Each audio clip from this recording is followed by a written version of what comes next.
Chapter 121, 119. Lockhart, as expected of Dursley, you guessed my intentions. Oh, Merlin above, I must add a full 10 points for him.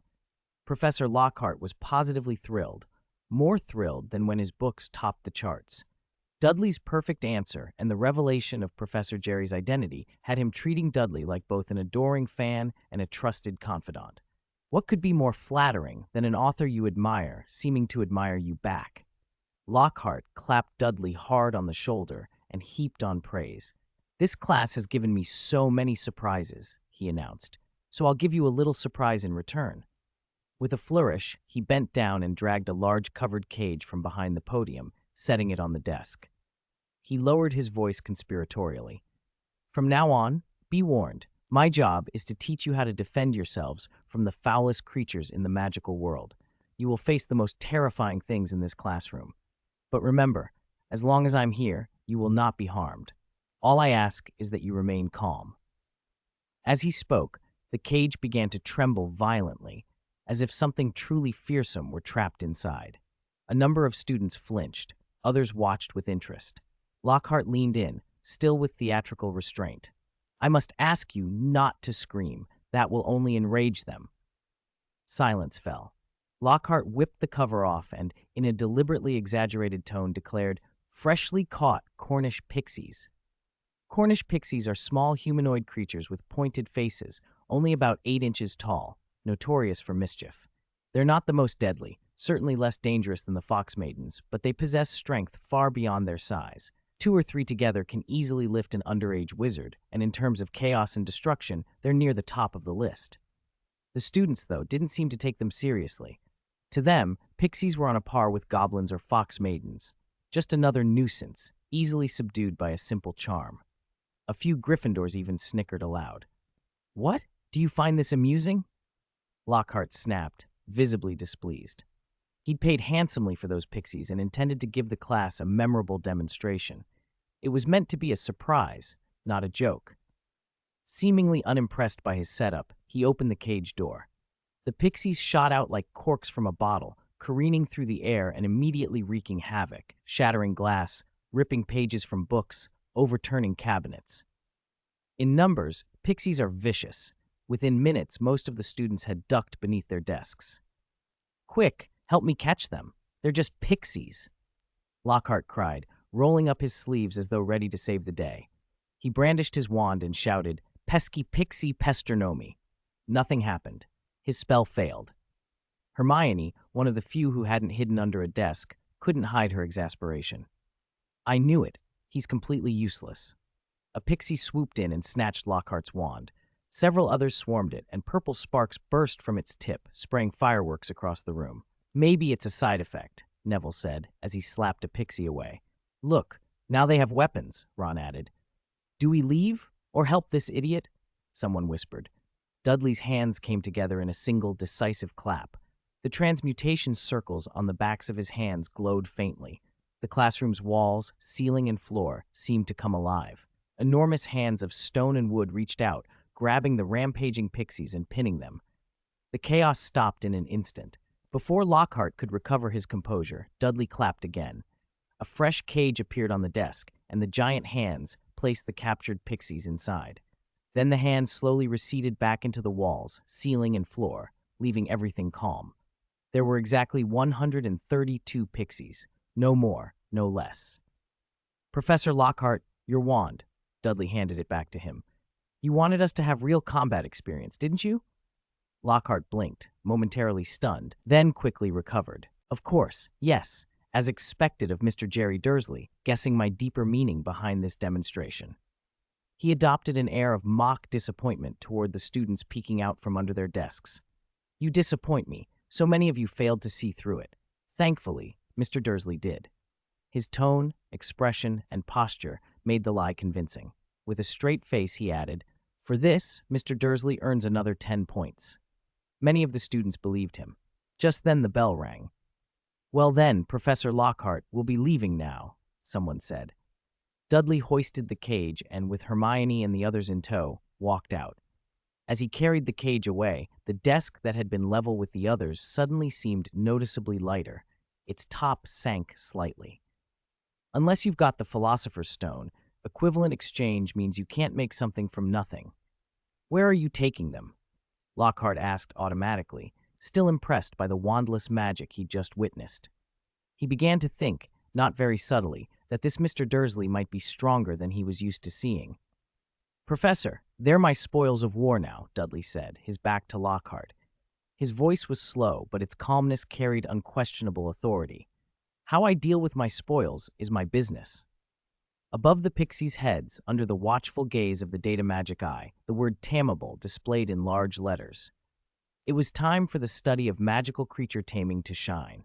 Author's note, I'm feeling dizzy and sore all over, so I'm taking a day off today to recover. I'll resume with 2 updates tomorrow. 2 bits of advice. First, candy is delicious, but don't eat too much. You might need a tooth pulled, and it hurts like mad. Second, don't let your illness relapse. Tooth extraction gum infection combined with a relapse is simply unbearable. 122. Domesticated Cornish Elf. Of 20. Domesticated Cornish Elf LV2, Chapter 122, 120. Taming Cornish Pixies LV2, struggling to get a second update out. Did you guys see that? Lockhart losing his wand was priceless. Not long after they left the classroom, Ron began crudely imitating Lockhart. Only Harry laughed. Hermione thought it childish, and Malfoy decided Ron hadn't caught the essence of the man at all. Oh, Dudley, what do you want with those things? Ron asked, pointing at the cage Dudley carried. The Cornish pixies inside had been chattering nonstop since being caged. A few even pulled faces at Ron when he spoke to them. They clearly understood human speech. Unlike fox maidens, those things were the cockroaches of the magical world, petty, noisy, and not easily translated. I need them for a little experiment, Dudley said as they walked. Oh, and they're insulting you. Insulting me? What are they saying? Ron's face went blank, then his eyes widened. Dudley, you understand what they're saying? I understand a little of pixie, Dudley explained. They said you're as noisy as a duck. Now they're calling you a red-haired duck. Brilliant, Ron grinned, genuinely pleased, not about the insult, but that the pixies had noticed him. No one argued with a pack of pixies. Just a little, Dudley added, feigning modesty. Malfoy and Harry exchanged looks. He even understands pixie. How does Dudley know everything? Hermione, meanwhile, resolved to get lessons from him. At midnight, the moon hung high and Hogwarts was quiet. Most of the students had long since gone to bed. Dudley returned to his first-year dorm after some exercise. It was still single occupancy. Malfoy had wanted to move in, but Dudley refused outright. Why share a room when he could have it all to himself? Besides, Hogwarts didn't allow mixed dorms. Finding a table, Dudley set the cage down and opened it. The pixies, caged all day, were rowdy as ever. Dudley waggled a finger and a faint transmutation circle glowed. A wooden hand reached from the cage and plucked a pixie out. Cornish pixies weren't pretty. Their blue skin made Dudley think of the Smurfs. At one point, he'd even fancied himself Gargamel. Still, he wanted to try the magical creature taming spell. Like the pixie language trick, it only worked on magical creatures. The pixie the wooden hand held looked frightened, wriggling and trying to escape, but it couldn't break free. Dudley noticed the word tamable floating above its head on his panel and activated the taming spell. The pixie stiffened as if struck by Petrificus totalis. A soft blue light pulsed from its head. Dudley felt, for a moment, as if something had been drawn from him, though his status panel showed no change, perhaps only his imagination.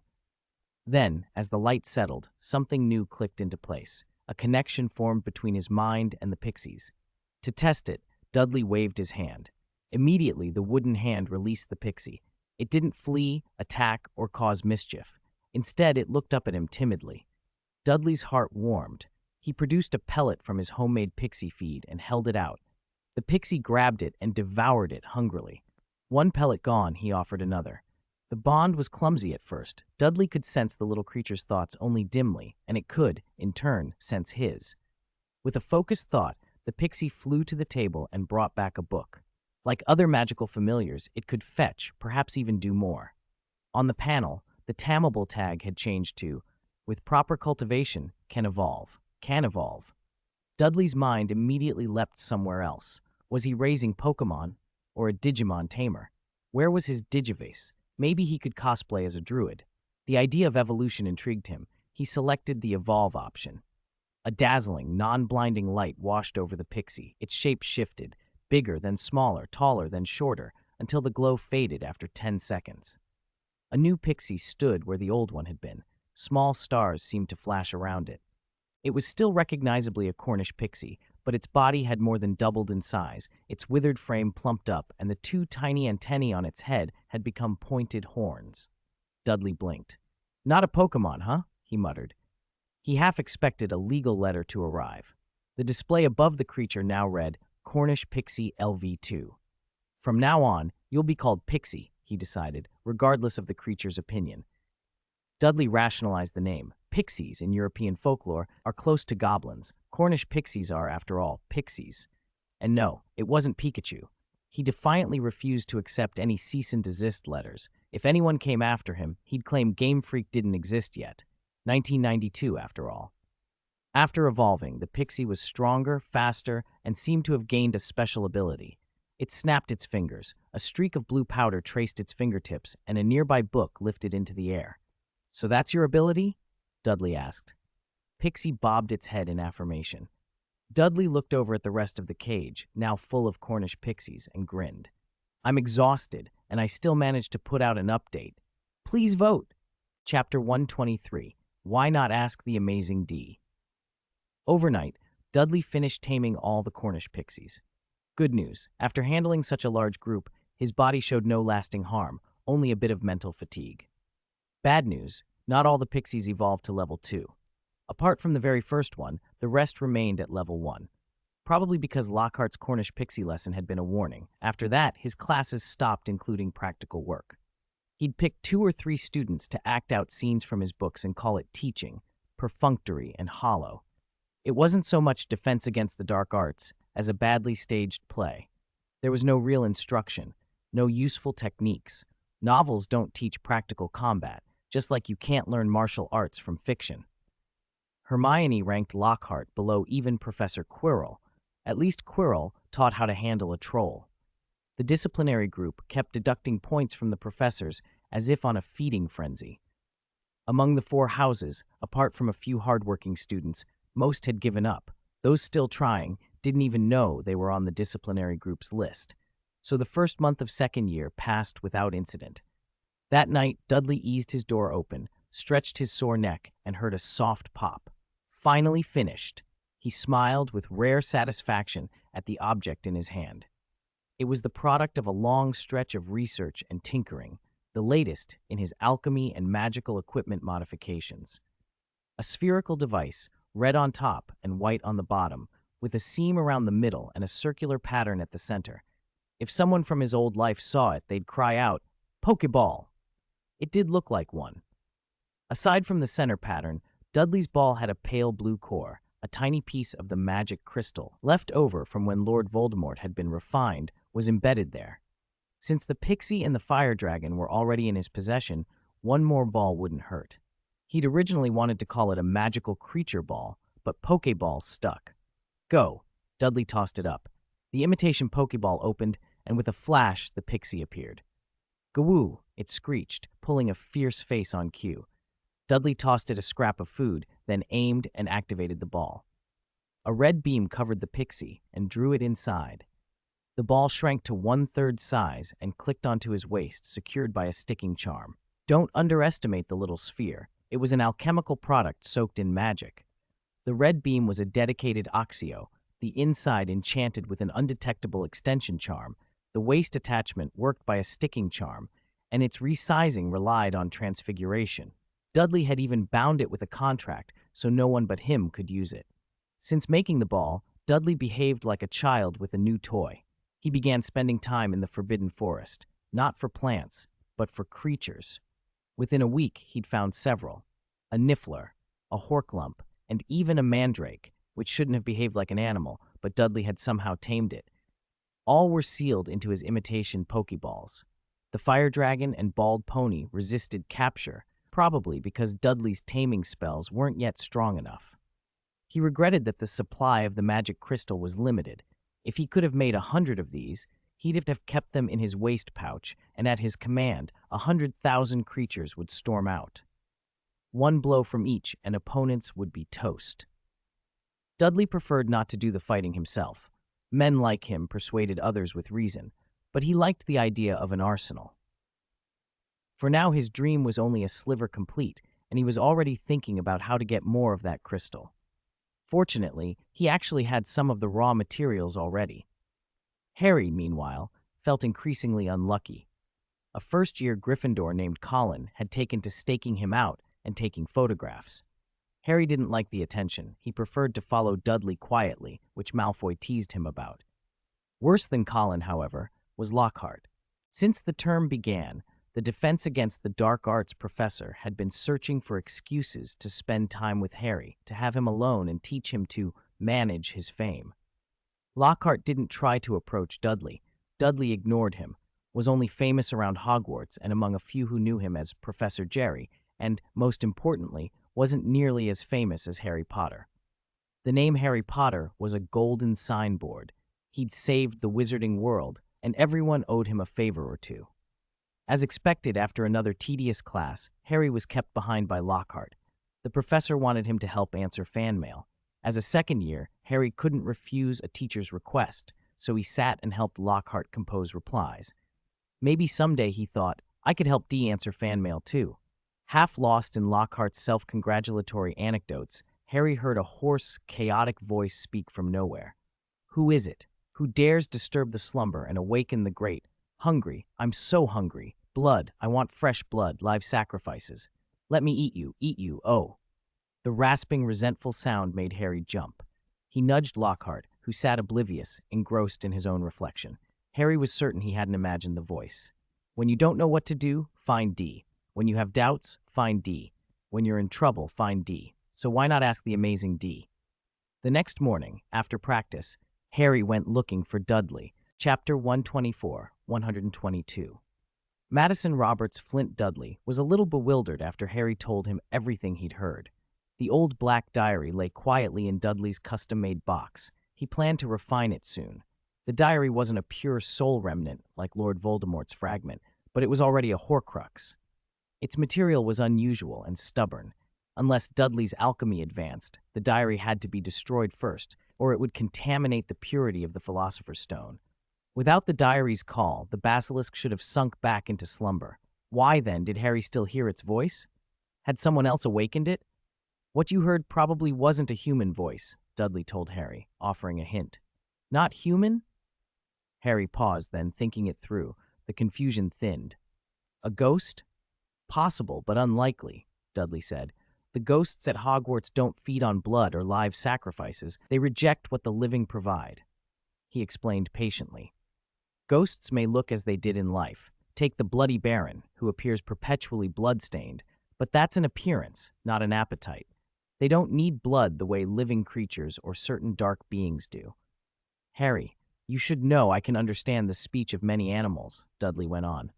You're related to me by collateral, so is it possible you have the same ability? Dudley reminded him of last year at the zoo. You talked to that python, remember? Right, it said it was from Brazil. Harry nodded. Dudley had been the right person to consult. Next time you hear that voice, stay away from it and come to me, Dudley advised. Don't try to find out what it is on your own. After giving Harry directions, Dudley headed toward the Slytherin dormitory. He intended to begin refining the diary that day. The basilisk, too, needed handling. An awake basilisk was too dangerous to ignore. Any creature that made direct eye contact with a basilisk would die instantly. He couldn't rely on luck or let anyone else take the risk. He would have to inform Dumbledore and act carefully. Lost in thought, Dudley turned a corner and was suddenly shoved aside by a figure who ran into him and bounced off, landing with an ouch. Are you all right? Dudley asked, assuming the person was a girl from the impact. I'm fine. I didn't expect anyone to be here. Oh, Mr. Dursley, I didn't expect it to be you. The voice was bright with nervous excitement. Dudley now saw the girl more clearly. Shoulder-length golden hair, a fresh, delicate face, and bright, reddish-brown eyes that gleamed with life. Though she was clearly young, a first year, there was a poised confidence to her that made her seem older. She lowered her head briefly and then looked up at Dudley with large, watery eyes that held an unmistakable admixture of admiration and intent. Dudley had seen that look from young Slytherin girls before. "I don't think you know me. I'm a new Ravenclaw this year." The girl steadied herself, rubbed her knee, and offered a shy introduction. "My name is Madison Roberts Flint." Her voice was clear and sweet, almost like a nightingale's. If anyone else had been standing there, they might have been disarmed by her charm. Dudley, however, was Dudley Dursley. "Flint," Dudley said slowly. He knew the surname. He'd met a young wizard with the same name when he first arrived last year, Marcus Flint.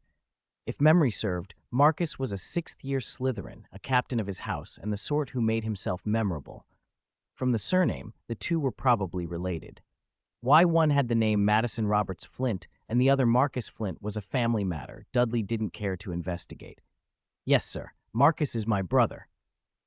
Madison flipped her hair with a practiced, mature motion. Though barely 11 or 12 in a first year, she moved with a poise many older students lacked. She stepped a little closer. "I should apologize for my brother's rudeness last year," she added. The proximity allowed Dudley to detect a faint scent on her, sweet and cloying. He frowned. It was the unmistakable tang of a love potion, and her technique was amateurish. The scent was obvious, meant to charm and disarm. He shifted aside, not retreating, but sliding a step to his right to create distance. "I don't take it to heart," he said. "That was last year. Doesn't matter to me." Since Marcus had offended him before, especially after Dudley's rise in standing, Dudley had made a point of avoiding him. He told himself he was magnanimous. Grudges were petty. "Anything else? If not, I'm going." Madison opened her mouth as if to say more, but said nothing. As Dudley started to walk away, he heard just behind him, in a thin, breathless voice, "I will make you remember me." Dudley kept walking. He didn't stop to consider whether Madison had been waiting there on purpose to stage the bump. He'd already calculated the likely use of a crude love potion. If she intended to bother him, he'd deal with her. He reached his room, pushed the door open, and paused. Everything was as he had left it, no sign of forced entry, but he had the sure feeling someone had been there. Dudley prided himself on noticing small things. Whoever had been inside had been careful, but not careful enough. He resolved to reinforce his quarters. He closed the door silently and brought his hands together. The alchemical circle at his feet glowed faintly. A dark box rose from the floor on the spell's current, and when Dudley lifted the lid, it was empty. Stolen? Of course not. The visible box was just a disguise. He clapped his hands again, and the true container revealed itself. The black diary floated up from a hidden compartment beneath the false bottom. So the intruder had been foolish enough not to find the first layer of concealment.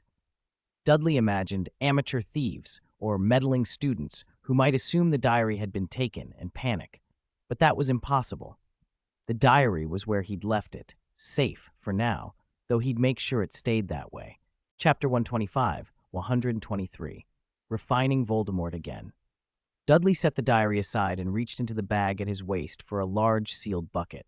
Calmly, he produced a gas mask and put it on. He lifted the lid. An acrid, overwhelming smell spilled out. The bucket contained a colorless, viscous liquid. He had no interest in the diary of some senior named Tom Riddle, nor in the knowledge it might hold. He could learn what he needed from professors or books. He had no taste for things that might deceive or use him. What he wanted was the Philosopher's Stone and the magic crystals that could be refined from the soul fragment trapped in the diary. The book seemed to sense danger. A faint buzzing came from it, like pleading or bargaining. It was useless. Dudley had no intention of opening it. Without absorbing sufficient life force, it could not even manifest a shadow of its former soul. It was just a black diary with a vibration mode at best. The diary opened on its own. A line of text appeared. "Please wait. I think we can talk." Dudley ignored it. He took a large pair of tweezers and gripped the diary. It struggled, but the Horcrux was more resilient than it looked. Destroying a Horcrux required special methods, the sword of Gryffindor or a basilisk fang soaked with venom, for example. Dudley had neither. He had prepared something else. The liquid in the bucket. It wasn't a potion. It was HSO3F SBF5, fluoroantimonic acid, a superacid, far more corrosive than aqua regia. By Dudley's calculations, it would be the best way to destroy the Horcrux itself without degrading the quality of the Philosopher's Stone. It would work especially well on a diary. Other kinds of Horcruxes might be less vulnerable, although a pure gold cup like Hufflepuff's would suffer. He dropped the diary into the bucket. The viscous liquid swallowed it at once. The entire container trembled and began to boil. The acid's corrosion took hold immediately. The diary dissolved with a constant, furious hissing. Black ichor wept from its seams, but it did nothing to slow the acid. When less than a third of the diary remained, a black mist burst free, full of an indescribable stench of decay. The mist congealed into a young, tormented face, twisted and contorted, mouth frozen in a silent howl. "Finally out," it rasped. Dudley allowed himself a satisfied smile, stepped back, and stamped his right foot. A huge transmutation circle flared underfoot, filling the room. "Hello, Senior Tom. I'm your junior, Jerry," he said, almost politely. It was only a greeting. He had no intention of negotiating. When the face tried to plead, he waved it away. "Well then, goodbye, Senior." He clapped his hands. The red circle blazed, and a moment later 2 gems, one red, one blue, lay on the circle, glowing steadily. Hogwarts Castle Madison watched Dudley go. As his figure disappeared down the corridor, the corners of her mouth lifted into a perfect arc. She stepped to the window, leaned on the sill, and stretched lazily in the warm sunlight, a soft purr escaping her as she relaxed. Her movements were gentle and cat-like. Though she looked young, there was an unusual allure in every gesture.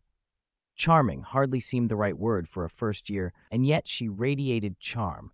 She wasn't entirely human. Her mother, Roberts, was a Vila, a magical creature, and Madison and her brother Marcus were half-siblings. She was the illegitimate daughter. Pure-blood wizards might sneer even at Muggle-borns, let alone the children of magical creatures, but that didn't stop them from indulging where they pleased. Abraxas Malfoy, her thoughts drifted ironically, had even died of dragonpox and syphilis. Guess how he'd gotten it? As befits a Slytherin king, she mused with a faint, mocking curl of her lips. Madison licked one corner of her mouth in a deliberately alluring gesture and let her disguise fall away. If any other boy had been there, he would have been seized and held captive in an instant. Vila charm could make men dazed and reckless. Madison, half Vila, had inherited and amplified that power. She called it her succubus charm. She knew Dudley must have seen through her. She wanted him to. The faint scent of cheap love potion perfume and her staged collision had been part of the act. Anyone willing to use a little common sense could figure it out. But it had gotten his attention. That was the point. She smiled, revealing 8 perfect white teeth. As long as he remembered her, he would notice her. After that, the rest would be easy. If later, even without the perfume, he still found himself drawn to her, would he mistake it for love? Madison was confident in the scenario she had engineered and in the irresistible power she wielded. She had even refused the Sorting Hat's assignment to Slytherin and chosen Ravenclaw instead. She wanted a different kind of experience. Tired of girls from her own house, she thought, why not look across at the next house? A few more coincidences, a few orchestrated meetings. He would seek her out, pay attention, care. And then it would not be long before he was at her feet. Over the next few weeks, Madison always ran into Dudley by coincidence. They'd meet in the library or in a corridor as she returned from an evening workout. Each encounter lasted only a few words, a few glances, and a few accidental brushes of the body. Madison was sure she'd made a deep impression on him. Then she would vanish, waiting for him to seek her out. A day passed. Madison remained unruffled. 3 days, still composed. A week. She admired the strength of Dudley's will for resisting. A month went by with no reaction. Doubt crept in. She replayed everything in her head. Costumes, timing, tone, every detail had been perfect. Her charm had worked in the past. It was stronger than a true Vila's. It affected both young wizards and witches alike. It wasn't on Madison. Could Dudley simply not like girls?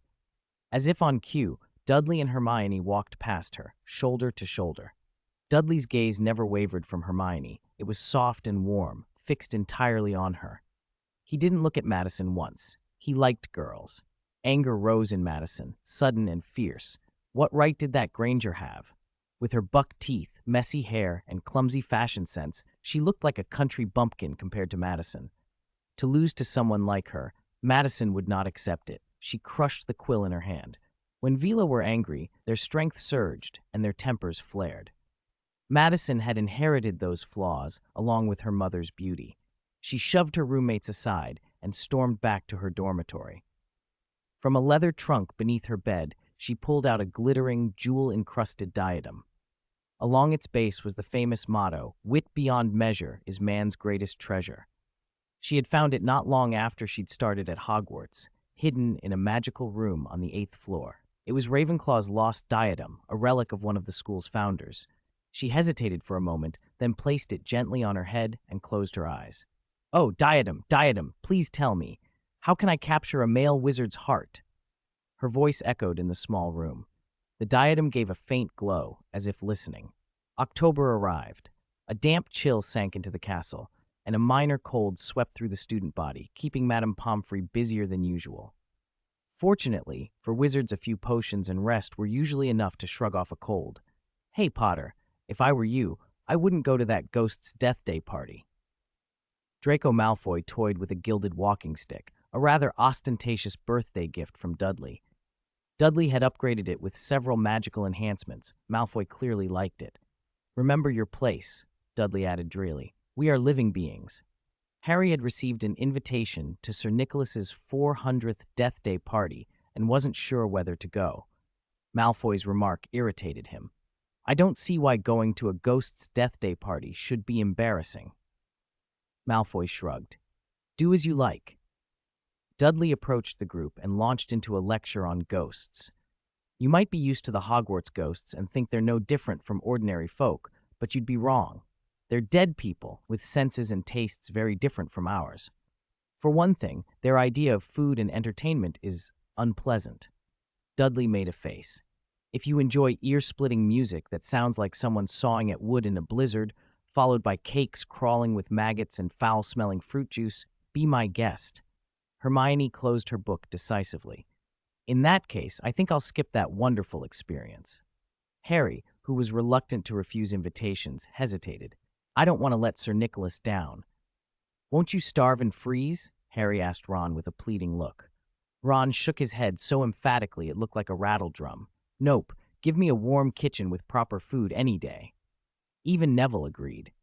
"Harry, you should learn to say no sometimes." Dudley patted Harry on the shoulder. "Do you remember the first word I taught you?" "Never," Harry answered before he could stop himself. "Exactly," Dudley said. "Sometimes learning to refuse isn't a bad thing." As he spoke, his gaze drifted down the corridor. "Besides, I think we have other things to do." Everyone followed Dudley's eyes and saw a young witch walking barefoot through the castle. Silver eyes, dark golden brown hair, and very pale skin. She moved like she belonged to another world. Chapter 125. The Werewolf of Hogwarts. "Crazy Luna?" Ron blurted it out the moment he saw her. Hermione frowned. "I don't think giving people nicknames is very kind." "No, it isn't me. Everyone in Ravenclaw calls her that," Ron hurried to explain. He didn't want Dudley thinking he liked handing out names. Dudley stepped forward and greeted the little witch. "Hello, little Ravenclaw." Luna looked lost for a second, as if waking from a dream, and then turned to him. "Hello, Mr. Dursley," she said politely, her voice soft and slightly distant, like a sleepwalker still half in another world. Dudley's reputation at Hogwarts was hard to miss.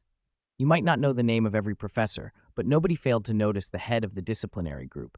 He took in Luna at a glance, the radish-shaped earrings, the necklace made from butterbeer bottle caps, and decided she was odd. "What's your name?" "Luna. Luna Lovegood." Lovegood, like the editor who never paid her contributors, Harry thought.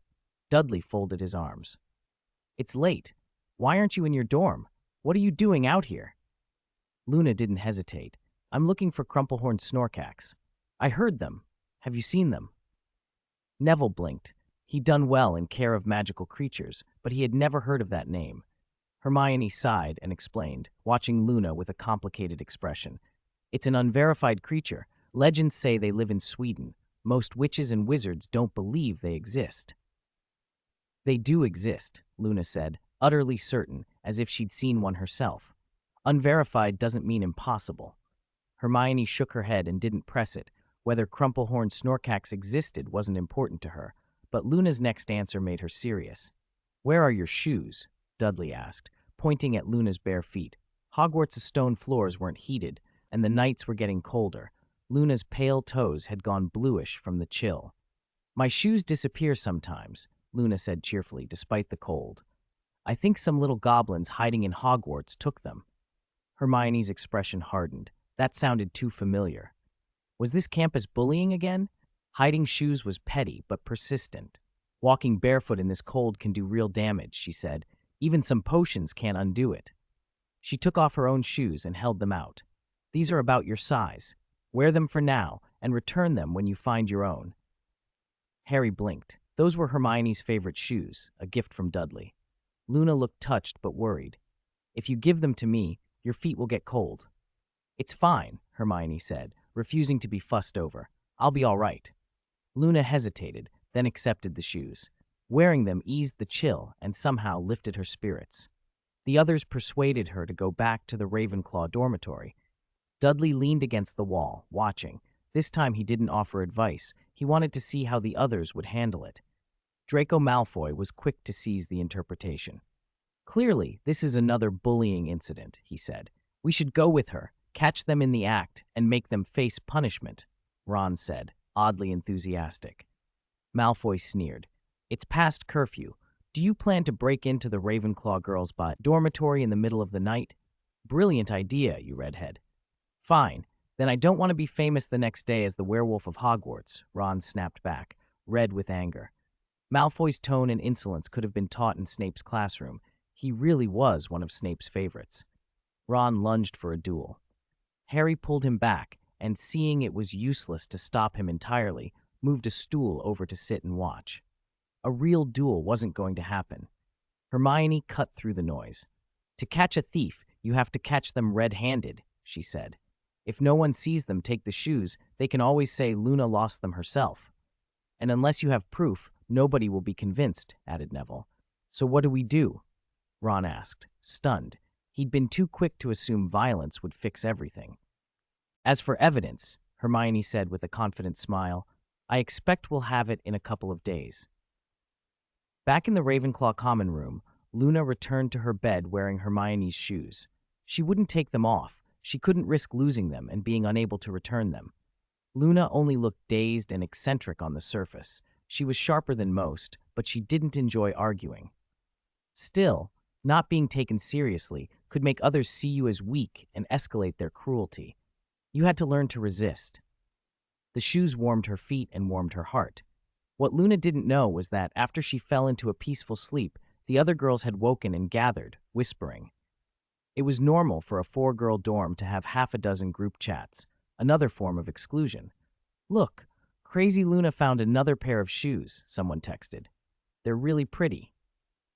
"They look familiar," one girl murmured, uncertain, her voice too soft to be heard over the others. "How does she deserve them?" another demanded, green with jealousy. "Hide them again. I want to see how many pairs she has." Who would be constantly visiting someone's bed to hide their shoes? It had to be someone from the same dorm. Chapter 128 to 126. Hermione, it's not too late to confess now, seeking votes at the beginning of the month. Early the next morning, Luna woke up feeling rested, until she noticed something was wrong. Her feet were bare. Her beautiful shoes were gone. Her other roommates had already left, so Luna went to the classroom to find them and ask about the shoes. The answers were the same. Didn't see them. Don't know. Haven't seen them. Even a fool could tell these three were lying. It couldn't be that Hogwarts had a professional shoe thief who only targeted Luna. "They were here when I came back last night," Luna insisted. This time she would not keep quiet. She rushed forward and grabbed the sleeve of one of the girls, demanding her shoes back. "People are not machines. They cannot always remain calm. So you're saying we stole your shoes? We're not that bored, you crazy silly girl. Let go of me." The girl had not expected Luna to act. Caught, she couldn't pull free at once. Her roommates quickly gathered, clearly taking sides. The other Ravenclaws stood around like spectators. Ravenclaw students, self-styled wise ones of Hogwarts, were not reckless like Gryffindors or tightly communal like Hufflepuffs. They tended to watch and wait for the right moment.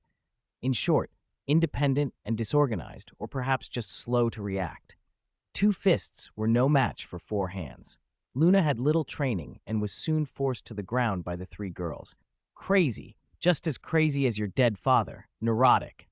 Pinned down, Luna listened as the girl whose sleeve she'd grabbed let loose a stream of insults. Still, Luna held on. "Let go," she shrieked. "A mere Luna Lovegood dared to defy her? My dad said the Quibbler is written by lunatics for lunatics to read." 2 others joined in. The Quibbler might sell well, but many people treated it as a joke. The girls spat out the usual ridicule. Luna's calm insistence that borrowed things should be returned had mortified them. She had to be taught a lesson. The girl, furious at being publicly shamed, grabbed Luna's hair and yanked hard. Luna wouldn't let go. In a blind, violent move, the attacker dragged Luna's head toward the sharp corner of a nearby desk, enough force to seriously harm her. Luna closed her eyes, terrified. She still didn't know what she'd done wrong. A charm struck the girl who had grabbed Luna. A clear female voice rang out, cool and controlled. "Ravenclaw, assaulting another student in public. What do you think you're doing?" The grip on Luna's hair released. The 3 girls were flung aside as 3 figures stepped forward. The disciplinary group had arrived. "Are you all right?" Hermione helped Luna to her feet and brushed dust from her robes. "What are you doing? Didn't you see this lunatic attack us first?" One of the Ravenclaw girls demanded as they stood up. They'd intended to teach Luna a lesson, but froze at the sight of the newcomers, Granger, Weasley, and Longbottom, members of the disciplinary group. They weren't to be trifled with. "Miss Audrina, I don't think you should call your classmate a lunatic," Hermione said calmly. "Also," Neville added in his deepening voice, stepping forward, "we're not blind. We can tell right from wrong." Hearing those words and seeing Neville's size, the trio retreated. Audrina's eyes darted about. She wasn't going to lose face quietly. "Is the disciplinary group so great? Can you just assault people here? Everyone saw it. You cast a spell on us." Cleverer than to act rashly, Audrina tried to twist the facts and rely on public opinion. More students had gathered, Ravenclaws, students from other houses and years, because a scene was unfolding. Not everyone at Hogwarts respected the disciplinary group. After all, they were only second years. And, crucially, in Audrina's mind, Potter, Dursley, and Malfoy weren't here to back them up. With only Miss Granger leading and just Weasley and Longbottom beside her, what could they do? Without Potter, Malfoy, and Dursley, they were nothing. At least that was Audrina's calculation. Hermione's voice cut through the murmur, calm and deliberate. It wasn't loud, but everyone heard it, the way one hears a bell in a crowded room. She'd learned, for Dudley had told her, that when necessary you had to show strength, to awe the scene and seize the narrative. It worked. The restless students fell silent. "Miss Audrina, I think we should first hear the whole story," Hermione said, then turned to Luna. "Miss Lovegood, tell us what happened," Luna explained. One by one, the students present understood. Shoes had been disappearing. That explained the confrontation and the arrival of the disciplinary group. Audrina sneered, unconvinced. "We're not that bored. Who would bother hiding her shoes? Maybe she lost them herself. Where's the evidence?" As expected, Hermione had anticipated this line. Ron, listening, felt vindicated. "As I thought, I guessed it." Hermione had already read their next move. Calm and composed, she looked over the 3 girls Audrina led and imitated Dudley's stern manner as she addressed them. "It's not too late to confess now." Luna, meanwhile, remained serene and unconcerned with theatrics. Calmness and conviction defined her. She was stubborn, too, at least when it came to the crumple-horned Snorkack, or whatever she believed. Her intuition was often right, and now, surrounded by watching students and the disciplinary group, she stood steady, certain of the truth. Chapter 129, 127. Prefect Schaffer, what great authority you wield. The 3 exchanged uneasy glances. One of them almost wavered, but the other 2 stopped her. Hermione sighed. She'd already given them a chance. Confess honestly and repent, and they'd get a lighter punishment. She'd meant the shoes as a way to punish the school bullies, not to make a scene, but Luna's insistence on those shoes had changed her plan. Hermione found herself respecting Luna's persistence. She seemed oddly like Hermione in that way, at least so long as Luna didn't bring up crumple-horned Snorkacks. "We didn't do anything," Audrina said, all smugness. She clearly thought Hermione was bluffing. Without evidence, she figured, even if it was Granger standing there, nothing would stick. Besides, she could always threaten her family and the ministry if anyone tried to lay a hand on her. She shot a quick, meaning look at her brother, the Ravenclaw sixth-year prefect standing in the crowd. With numbers and connections on her side, how could she lose? Miss Granger, Audrina went on, before you accuse us, do you even have any proof? Hermione made up her mind. Since you want proof, I'll give it to you. Audrina curled her lip. Playing mysterious now, are we? I thought you'd hold out another day or two. Can't even wait a single day. Hermione didn't rise to the bait. She spoke slowly and steadily. Perhaps you don't understand. The shoes stolen from Luna were lent to her by me. Those shoes were given to me by Dudley, and I put a nasty hex on them. If you touch those shoes without my permission, you'll be severely punished. The room went quieter.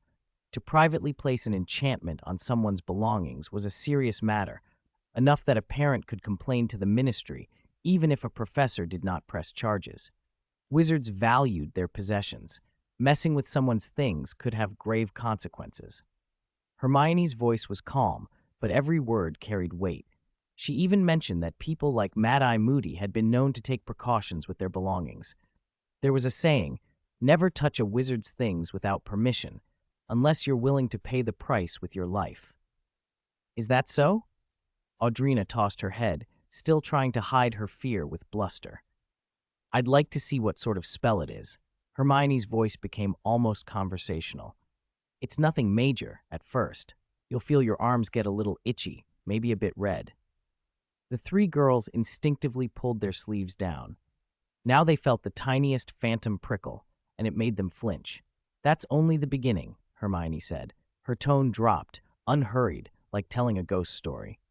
It spreads from the arms to the neck and the face. Little pustules, pimples will crawl over your skin. At that point, you must be very careful. Your movements must be gentle. If you pop them, your face will burst. There was silence, and not the kind Hermione liked. The surrounding students shrank back, as if physically recoiling. The charm Hermione described wasn't particularly complex for her, but the image she painted was vivid enough to unsettle anyone. Stop, stop! One of the three, who'd been wavering from the start, clapped her hands over her ears and collapsed to the floor, shaking. We were only joking. Her knees hit the flagstones, and there was no more pretense. No young witch liked the idea of her face being ruined. Fear of what Hermione described broke her. Her confession loosened another's tongue. It was Audrina. She made us do it. Betrayal and self-preservation were an easy mix. Audrina's face went pale with fury. She hadn't expected her friends to betray her so quickly. As the school's disciplinary group closed in, triumph drained from her features, and something like helplessness crept in. Just then, a thin voice cut through the crowd. Children, the farce ends here. Everyone back to class, by my authority as prefect. Audrina's expression changed instantly to relief. Her savior had arrived, Alex Schaffer, Ravenclaw's sixth-year prefect, and her brother. This matter ends here. Disperse, he told the students, his tone carrying the kind of authority the prefects used to clear a scene. His dismissal began to thin the crowd, and with fewer witnesses the incident could be contained, at least in Alex's view. But Ron, silent until now, couldn't resist. Prefect Schaffer, what great authority you wield, he said, mimicking Malfoy's sneer. He'd been waiting for the chance to mock, and the line felt delicious in his mouth. Chapter 130, 128. Draco, Father, you are wrong. Seeking votes at the beginning of the month. Hermione answered without mercy. It was made very clear at the start of term that first through fourth years fall under the jurisdiction of our disciplinary group. That's not something you, a Ravenclaw prefect, should be interfering with. There was no room for weakness now. This was about the authority and prestige of the disciplinary group. The lack of deference stopped the young wizards who were about to disperse. They froze, sensing a show. They sat back down in rows and began eating fruit. Watching a spectacle was universal. So you're saying you don't regard me, a prefect, at all? Alex's eyes flashed dangerously. The disciplinary group's emergence rankled the prefects. None liked the idea of another body overriding them. Once tasted, power is hard to give up. Several prefects had already decided to make life difficult for the disciplinary group. The Slytherin prefects, of course, were not among them. Slytherin prefects were already players in the power game. Hermione watched Alex calmly. Her silence was an answer. Alex smiled, arrogant and smug, and drew his wand, pointing it at her. Very well, it seems I ought to teach Miss Granger a lesson. Respect your elders. Revere the strong, he sneered. If Dursley were here, I might be a little worried, but Granger is just a Muggle-born. Even if she acts, what can she do? Alex looked at Hermione with contempt. At worst, a professor would punish him, and the disciplinary group would lose some control, but power would swing back to the prefects. If it weren't for the useless Slytherins who kept silent, Ravenclaw wouldn't even be needed. Losing a fight wasn't on his radar. He was a 6th year. Hermione was only a 2nd year. Elsewhere in Hogwarts, in the Slytherin common room, 2 figures sat facing each other. One large, one much smaller. The bullying incident involving Luna had been assigned to Hermione and their group to handle as a training exercise. Lucius Malfoy would only step in if they failed. Today, however, Draco had been summoned away from the group. Standing before Lucius were 7 brand-new Nimbus 2001s. Don't let a single digit mislead you. The Nimbus 2001 cost more than double the 2000 and was a vastly superior broom. Father, I don't want these, Draco said without even glancing at the brooms. Lucius had brought them as leverage. Donate top-quality brooms, and Draco would be slid onto Slytherin's Quidditch team via the back door. That was standard Slytherin practice, and Lucius expected it. Draco, however, despised such shortcuts. He believed in earning his place. Draco, Lucius said, painting the picture he expected his son to salivate over. Playing Quidditch is the first step, then captain, then prefect, then head boy. Honor and power. Our family has held prefect positions for generations. This will look very good on your future record. Draco, raised by Lucius and taught to love honor, understood his father's thinking, but he had made a different decision. I told you, Draco said evenly. I don't need to use those methods. I don't want to be a prefect. You'll regret turning this down. Lucius scoffed, disdain thick in his voice. That disciplinary group, what is it but a children's game? You'd be foolish, Draco. Dumbledore must be mad to allow it.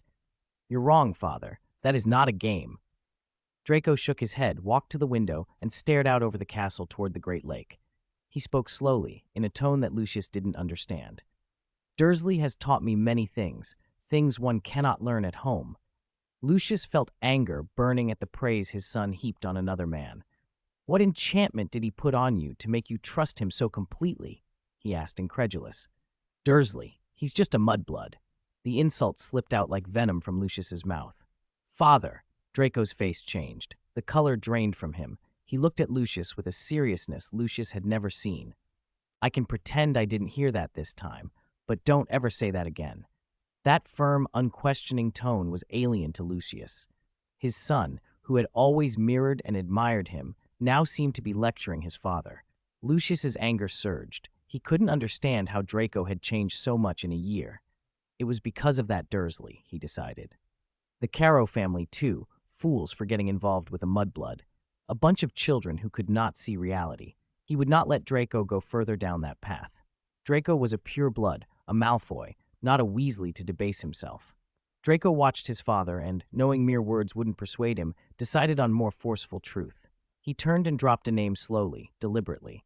When he spoke it, Lucius's anger evaporated, as if doused with ice. He shivered, looking at his son in disbelief. How dare he? How dare he speak that name? Madness, chaos, bloodlust, Lucius muttered, and a pale ache began in the mark on his arm, the memory of the past suddenly stirring. The crucial point, Draco continued, steady and unyielding, is that you and his followers and he himself failed. That means your choice, Father, was wrong. The House of Malfoy nearly paid the price.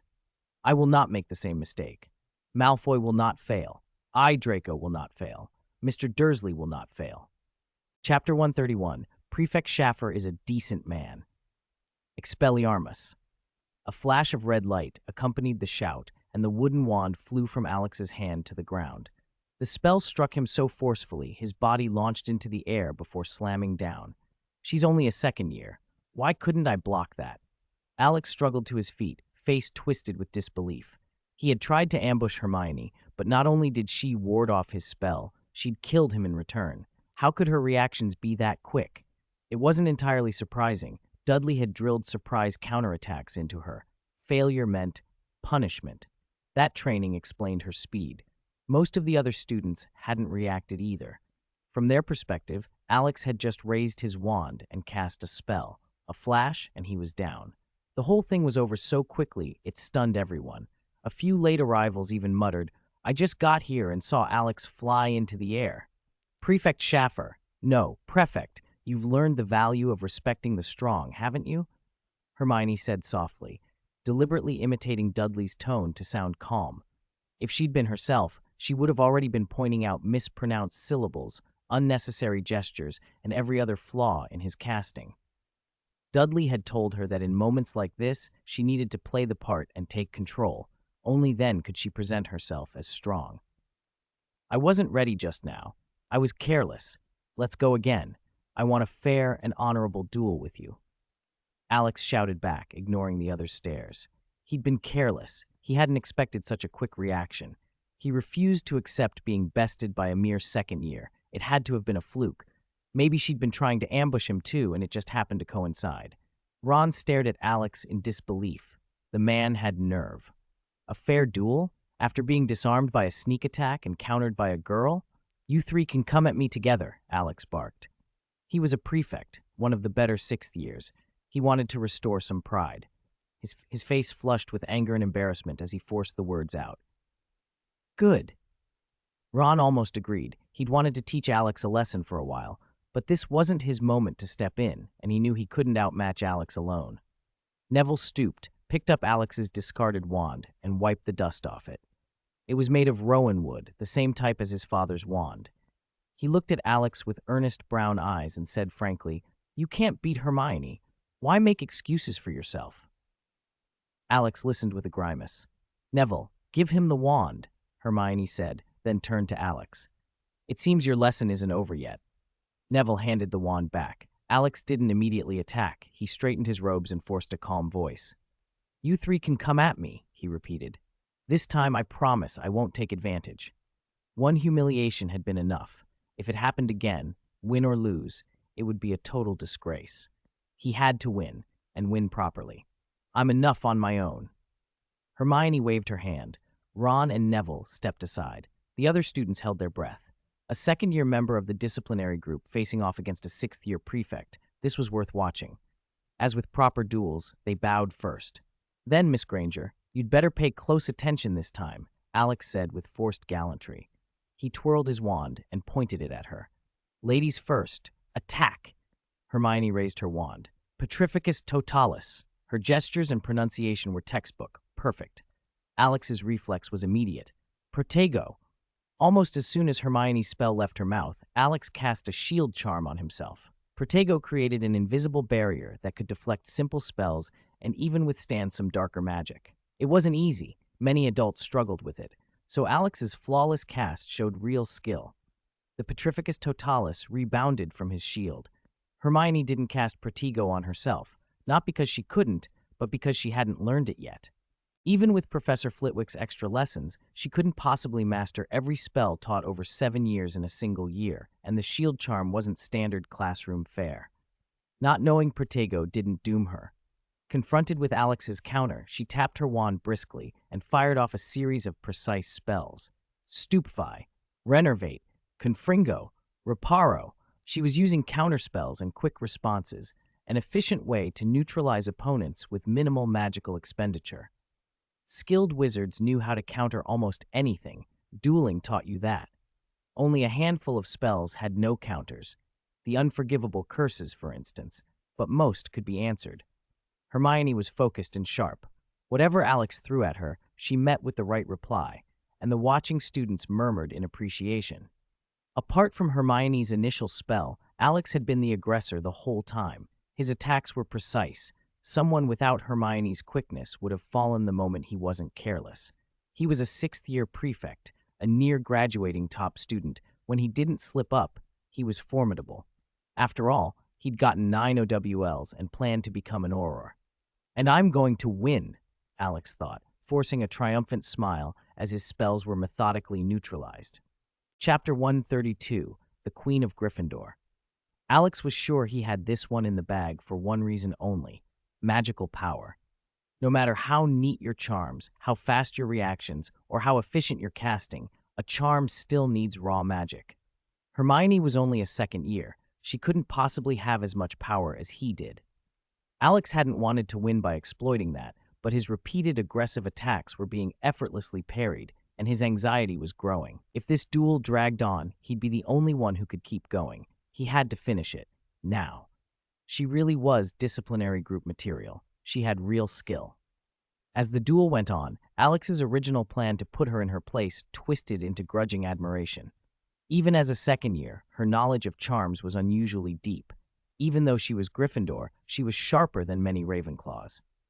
Under Hermione's counterattacks, Alex began to notice her spells slowing, subtle signs that she was exhausting herself. Her magic must be at its limit, he thought. Then, end it. Serpensortia. From the tip of his wand shot a long black snake. It coiled, raised its head, hissed, and bared its fangs, one of the darker, more dangerous conjurations. If he'd had full power, Alex could have thrown even stronger spells, but he was nearly drained. If Hermione had held out for a few more rounds, he himself might not have lasted. He planted himself behind the snake and looked at Hermione with the confidence of a victor. "Miss Granger, I think you've already lost." Hermione moved with blinding speed. She flicked her wand, and an invisible blade of wind sliced through the air. The gust nicked Alex's temple. A few strands of brown hair drifted to the ground. The long black snake split cleanly in two. Black ichor spilled from the wound as if cut by an invisible sword. Sectum Sempra. A non-verbal spell, one of Snape's harsher creations. Alex stared at the wound to the snake and at the hair on his temple, shocked. "This duel has only just begun," Hermione said sweetly as she pointed her wand at him. "Now it's my turn." Unlike Alex, who looked completely spent, Hermione showed no sign of excessive fatigue. In theory, she should be at a huge disadvantage, second year versus sixth year, but something was helping her. A faint glow came from the blue gemstone ring on her left middle finger, and the red and white sphere tucked at her waist caught the sun and reflected an odd brilliance. She had a cheat, something Dudley had given her. Everything Alex had been enduring suddenly looked like a performance. She'd only been getting started. He capitulated. "I surrender." He collapsed, the last of his magic gone. The Serpensortia had taken his final reserves, and Hermione's silent counter had cowed him so thoroughly he had no will left to resist. "How can this be?" Audrina gaped, disbelief overtaking her. She couldn't accept that her brother, who had another year left at school, could be bested by a mere second year. In truth, Alex knew a fair number of charms, but his technique and finesse were far inferior to Hermione's. He didn't have a professor tutoring him or a steady group to practice with. In actual combat, they were worlds apart.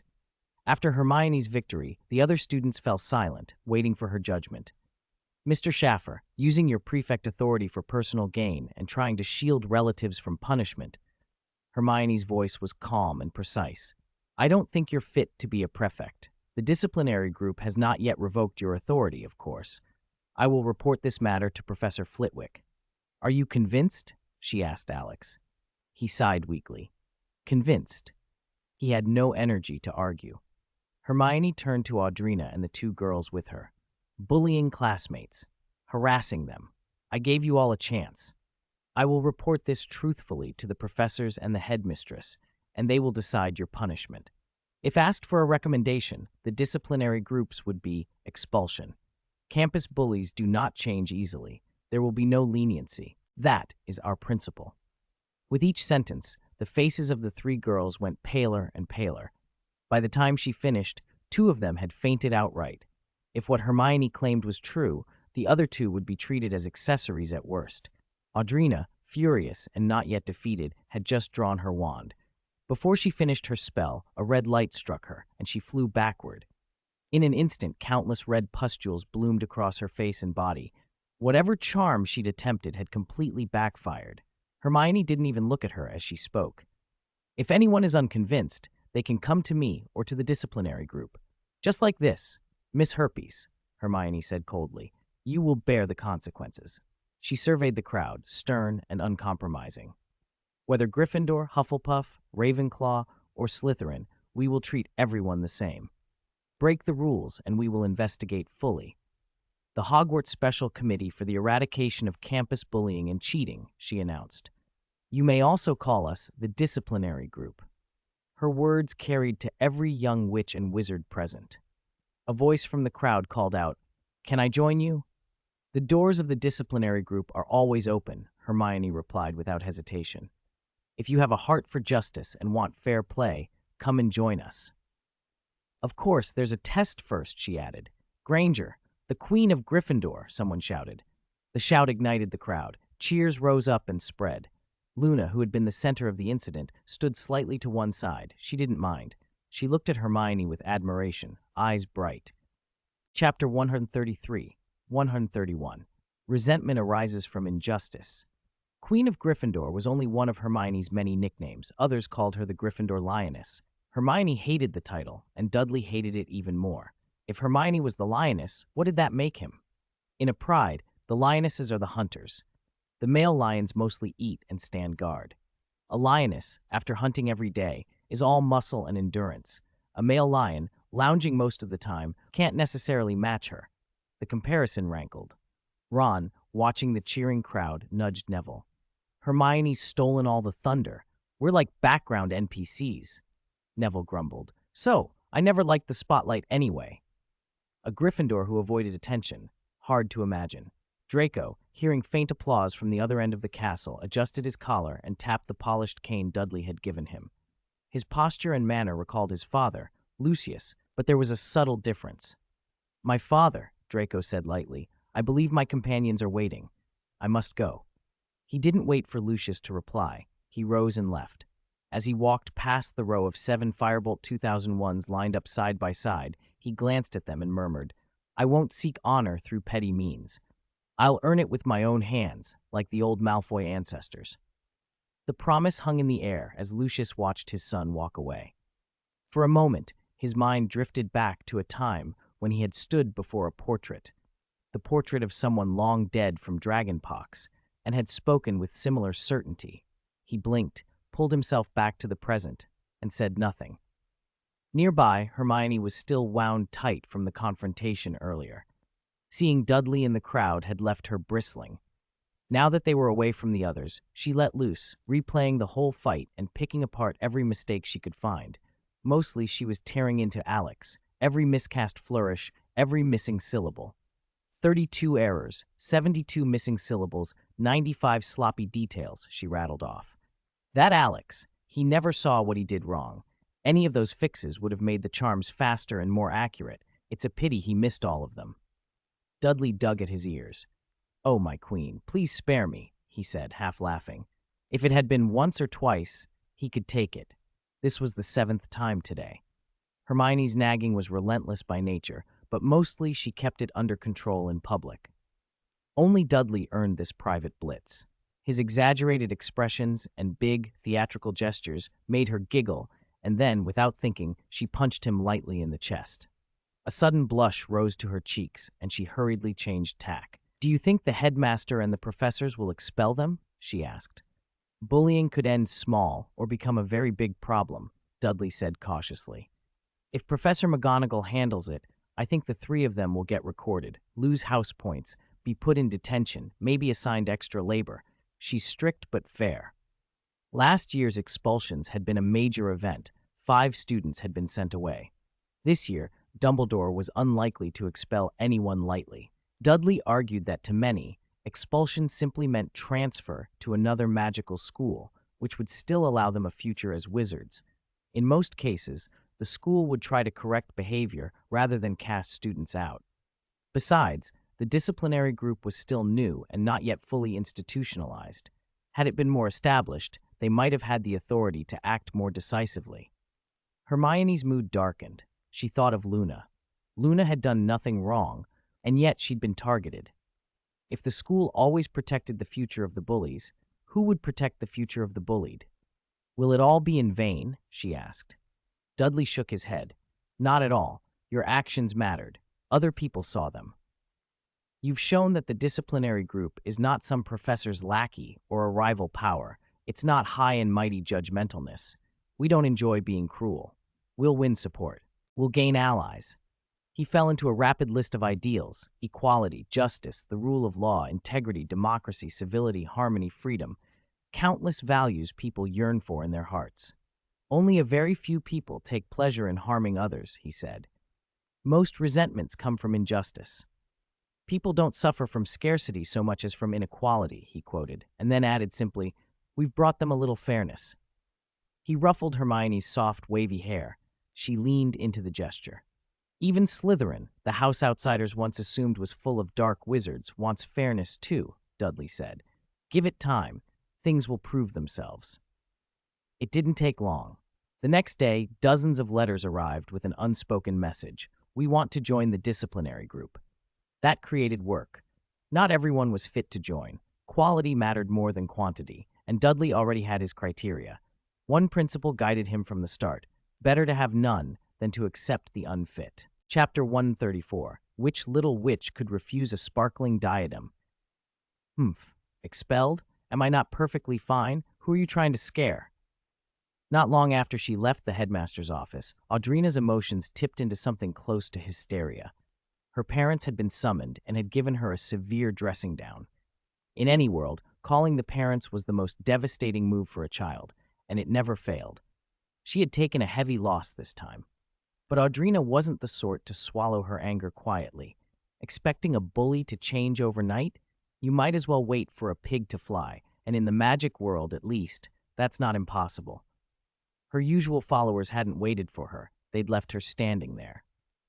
What do you think you are? I don't need any of you, she muttered. And that disciplinary group? Bah! And that Granger? Alex, you're useless. You couldn't even beat a second year. She cursed all the way down the corridor, not even sparing her brother.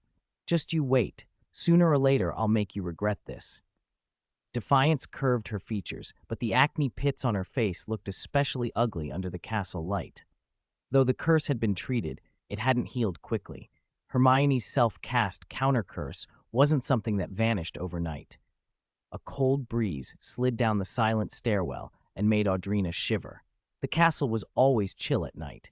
She had a feeling something was behind her, a faint rustling. She stopped and looked back. Nothing. She looked both ways. The moon outside the window was large and round, but staring at it too long made her uneasy, as if it were an enormous eye watching her. Audrina tugged at her collar and decided to hurry away. After 2 steps, the rustling returned. Her hand closed on the wand she kept in her sleeve. She spun around. Silence. I'm overthinking, she told herself. She had barely breathed out when a small, childish chuckle whispered beside her ear. Heh! Her scalp prickled and her heart surged. Then, less than an inch from her face, a pale, dead-looking visage appeared, tongue lolling, eyes rolled back. Ah! She screamed. The face twisted into a clown-like mask with 2 bright eyes and a split grin, laughing. Audrina's terror gave way to recognition. Peeves, the castle's oldest, most notorious mischief-maker, bobbed there. Calling him a simple ghost didn't fit. He could interact with physical objects, pick things up, and even strike people. He had shape and presence. You dead thing, what business is it of yours? She snapped, then tried a charm. Her spell slid right through him. Hey, little witch, you can't hurt me. Not sneaking about at night, are we? Short, insolent, and colored in wavering blues, grays and whites, Peeves floated upside down and preened. Audrina flared with fury. Who are you calling a witch, you? I was being kind enough to warn you, and you insult Lord Peeves, he sputtered, then pulled a large, sticky lump of dough from behind his back. Punishment! Punishment! Disobedient little wizard must be punished. The dough slapped onto Audrina, ruining her uniform. It was the kind of foul, clinging mess that wouldn't wash out, and a nauseating smell rose from it. Her face burned with fury. Before she could recover, Peeves aimed for her hair, her pride and beauty. She waved her wand again, but the charm again passed through him. Most spells didn't affect him. Lord Peeves loves punishing little witches, he crowed and flung another glob. Audrina dodged, then ran. The charms wouldn't touch him. What else was there to do? Stay and be plastered in sticky muck? Peeves shrieked with delight. Run, run, run! Lord Peeves will catch you! He chased, cackling and brandishing the dough. It felt absurd. Chased by a spirit. But Peeves wasn't without limits.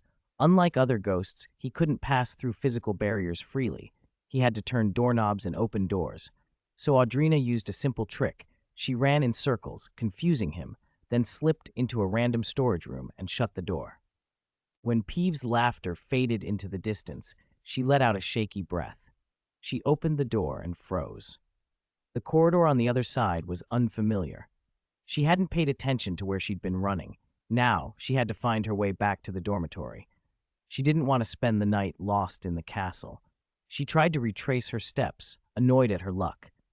Then, something glittered at the edge of her vision. Audrina turned and saw, in the dim light, an object catching the moonbeams in the corner. A diadem lay on the floor, its central jewel flashing with dazzling light, as if someone had carelessly dropped it. "How lucky," she breathed. "I found it. It's mine." She picked it up and turned it over. The diadem seemed to exude an irresistible charm that tugged at her. "It's so beautiful," she murmured, staring at the center gem. Which little witch could refuse a sparkling diadem?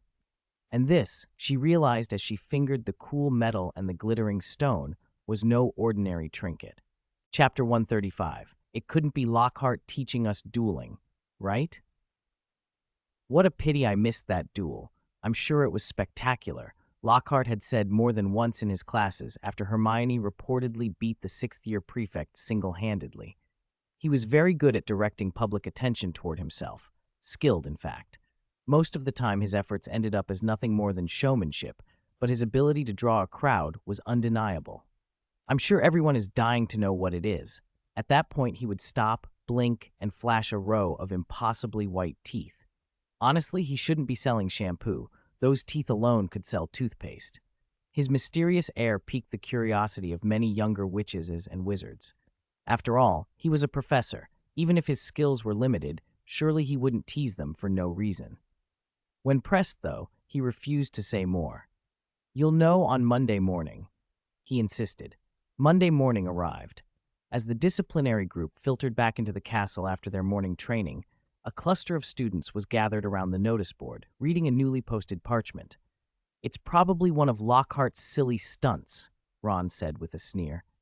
"Is he catching a nest of fox maidens this time?" If anyone in the disciplinary group was most annoyed by Lockhart, it was Ron. His mother and sisters were devoted fans.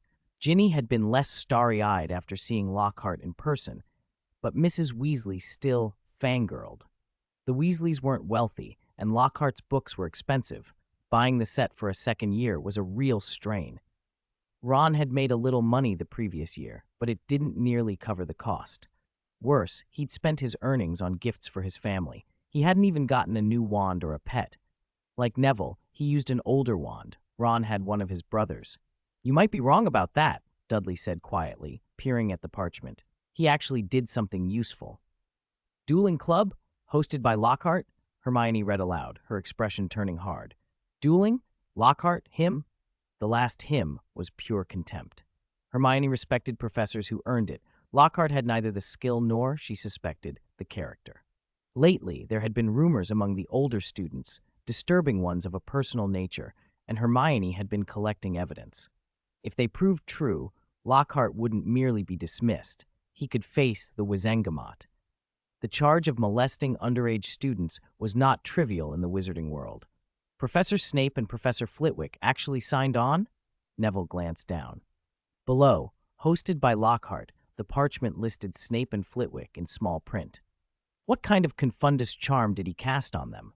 Flitwick made sense. Rumor had it he was a dueling master in his youth. Snape, though, was an unlikely participant. He avoided large groups, and Harry knew from experience that extra lessons with Snape were never pleasant. "I don't think Lockhart can cast advanced charms like the confundus charm," Harry said. Ron, fulfilling his role as chief complainer, offered, "Maybe they just got fed up and agreed to be rid of him." "It seems your brain has finally opened a crack. This might be the closest you've ever been to the truth, Mr. Romeo," Malfoy mocked, merciless as always. Ron and Malfoy went back and forth like this routinely. Ron grumbled, Malfoy sneered, and Harry occasionally intervened. "Don't give me any more silly nicknames. Be careful. I'll teach you a lesson tonight and pull out all your dull, straw-colored hair." Ron's threats were bluster. Malfoy always jumped on the hair comment. It's platinum, you uncultured oaf. Dudley nodded and then raised his voice. Harry. After a moment, Harry muttered, You've been distracted at training lately. Spaced out, not listening, Dudley said. Tonight, you and Neville duel alone. I want to see if you've improved or regressed. Dudley was displeased with Harry's recent lack of focus. Neville had been chosen because he'd shown the most improvement recently. That evening, the long house tables were cleared away, and a gilded platform had been set up along one wall, lit by hundreds of floating candles. The ceiling above was a velvet black, and the students packed the great hall, wands in hand and faces alight with excitement. Who's going to teach dueling in the first class? A dozen voices wondered. I bet it'll be Professor Flitwick. He used to be a champion, said several Ravenclaws. It'll be Snape. He's one of the strongest wizards I've seen, the Slytherins replied, backing their head of house. A few Gryffindors shouted Hagrid's name as a joke. Ron laughed. It couldn't possibly be Lockhart himself, could it? Lockhart couldn't possibly lack that much self-awareness. Chapter 136, 134. Mr. Longbottom, please come up and demonstrate with me. From the far end of the Great Hall, Professor Gilderoy Lockhart swept through the doors in a riot of magenta robes, strutting like a peacock. Behind him came two very different figures, Professor Snape, all black and scowling, and small, earnest Professor Flitwick. Gather round, can everyone see me? Can everyone hear me? Excellent! Lockhart boomed, though as a wizard, he could easily have amplified his voice with a sonorous charm. I think every witch and wizard should know how to duel, for when you need to defend yourselves. I've saved myself in countless ways, and you can learn a lot from my experiences. If you want the details, of course, you should consult my published works. He immediately launched into a long, glowing introduction to his books.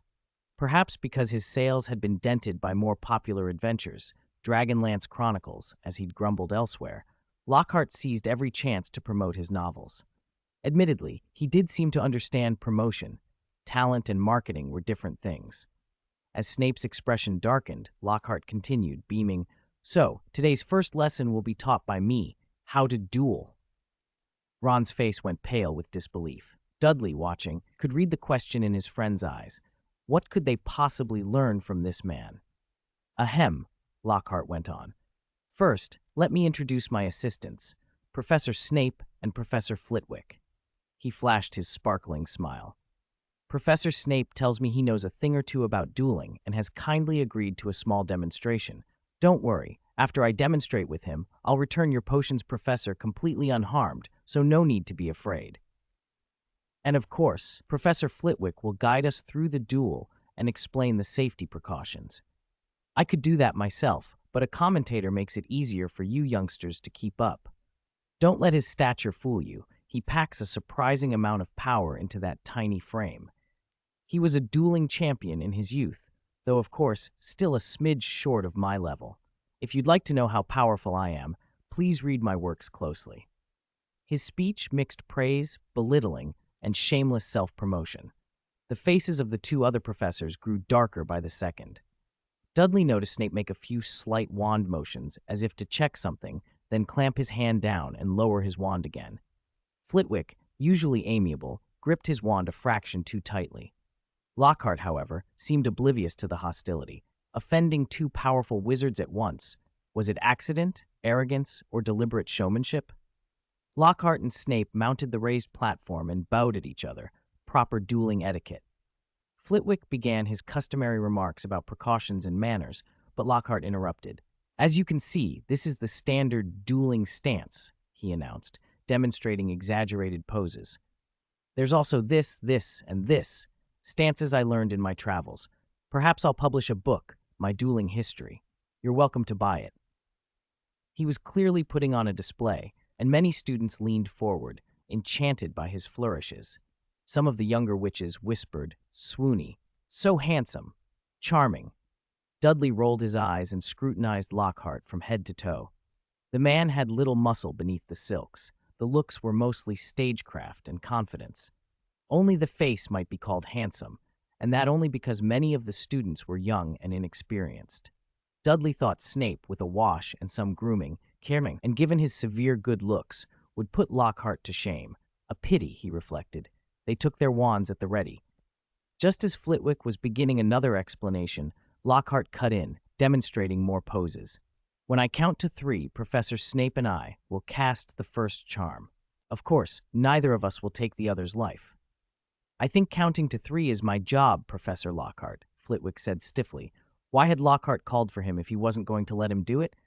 Oh, my memory, Lockhart chirped, pretending to be apologetic. 1, 2, 3. As Flitwick called 3, both men simultaneously raised their wands. Expelliarmus, Snape's cold voice carried through the hall. A red jet of light flashed, and Lockhart's wand flew from his hand. The next instant, Lockhart's body was propelled off the stage and slammed into the wall, sliding down to collapse in a crumpled heap on the floor. It was over in the blink of an eye, no exchange of clever parries, no drawn-out show of technique. A stunned silence rippled through the hall. Supporters of Lockhart gaped in disbelief. Even Ron looked put out. He's a professor, he muttered. Couldn't he have at least... How pathetic, Neville said softly. Snape never holds back. It must have hurt. Of course it had. Lockhart lay winded and shaken, grateful the spell had merely disarmed him and not ripped him apart. He staggered to his feet against the wall, hair askew and robes rumpled, but as soon as he could, he plastered on a bright smile. Everyone saw that, right? That, my dears, is the disarming charm. I was defeated by Professor Snape. If I'd wanted to stop him, there are 100 ways I could have done it without leaving a mark, he added, throwing in a boastful aside that was clearly meant to make the whole thing seem choreographed. He tried hard to look as if he'd taken the hit on purpose. It takes a certain kind of nerve to play damaged and still act like the star. Only those utterly besotted with him seemed willing to accept his explanation. Snape's face grew darker, and Lockhart, sensing danger, hurried on. The demonstration between professors ends here. Let's continue from a different angle.